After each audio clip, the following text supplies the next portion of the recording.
अकड़ तो गई नहीं मैडम की अभी तक। मुझसे आंख मिलाकर बात तक नहीं की उसने।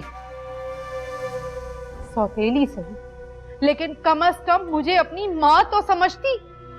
सिर्फ आपके कहने पे मैं सब कुछ भुलाकर उसके गम में शरीक होने गई थी, और आप उल्टा मुझे को कह रहे हैं। हमेशा अपनी बेटी की ही हिमायत करते हैं आप। वो इस वक्त एक बड़े सदमे से गुजर रही, उसे तो अपना भी होश नहीं है। हाँ, लेकिन ये होश है उसको कि कब किससे कैसे मिलना है। ऐसे मौकों पर तो इंसान दुश्मन से भी गले मिल लेता है, लेकिन उसका दिल मेरी तरफ से साफ नहीं। कैसे आपसे गले मिल मिलकर रो रही थी वो, और मेरी तरफ देखा तक नहीं उसने। लोगों के सामने इंसल्ट कर दी। क्या सोचते होंगे लोग मेरे बारे में। और बदले में तुमने क्या किया? अभी तो मैंने कुछ किया ही नहीं। लिहाज कर गई मैं उसका और आपका। कोई कसर रह गई थी ना तो वो भी पूरी करने थी। मेरी बच्ची किस कदर दुख में थी, मुझसे तो बर्दाश्त नहीं हो रहा था। ज्यादा जज्बाती होने की जरूरत नहीं है, और ना ही उसका हमदर्द बनने की। इस मामले में मैं कोई नरमी नहीं बरतूंगी।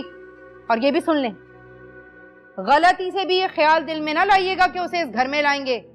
पहले से इसीलिए बता रही हूं कि बाद में कोई हंगामा ना हो। भूली नहीं हूं मैं कैसी बेइज्जती कर कर गई थी वो हमारी।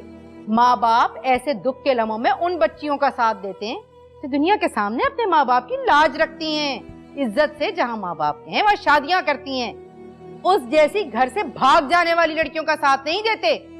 हफीज आज तक मुझे ताने देता है उसकी वजह से। मेरा खानदान मेरे पीठ पीछे बातें बनाता है। कितनी इंसल्ट हुई है मेरी, मैं भूली नहीं हूं। कभी माफ नहीं करूंगी उसे मैं।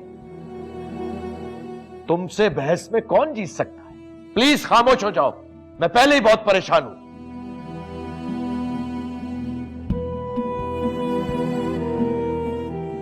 अब क्या हमारे घर में भी ये शौक चलेगा?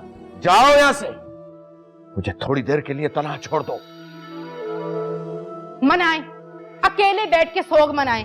मुझे भी कोई जरूरत नहीं यहाँ बैठ के अपना सर खपाने की।